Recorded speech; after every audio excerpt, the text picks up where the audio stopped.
नमस्कार मित्रांनो, मी प्राध्यापक डॉक्टर बी जी श्रीरामे बोरगावकर. आज मी माझ्या यूट्यूब चॅनलच्या माध्यमातून आपल्याला माझी एक कविता ऐकवतो. कवितेचं नाव आहे कावळे. मी हीच का कविता निवडली हे थोडक्यात मी आपल्यासमोर सांगतो. कारण आज खूप काळ जरी बदलला तरी माणसंही बदलतात, पण माणसं कसे बदलावेत, मानवी जीवनमूल्य घेऊन माणसं बदलले तर खरंच योग्य असतं.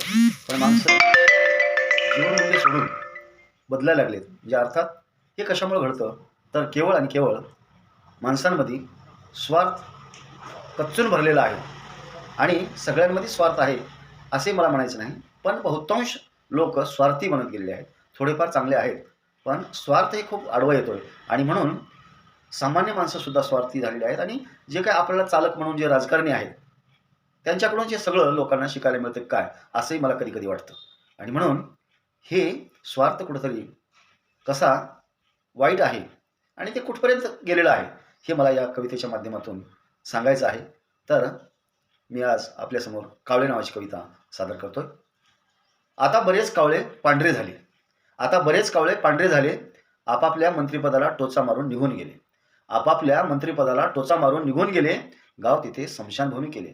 गाव तिथे स्मशानभूमी केले. त्यातही टक्केवारीचे तुकडे उचलून नेले. त्यातही टक्केवारीचे तुकडे उचलून नेले. एके दिवशी एक कावळा खाटेवर पडून सवयीप्रमाणे कावकाव केला.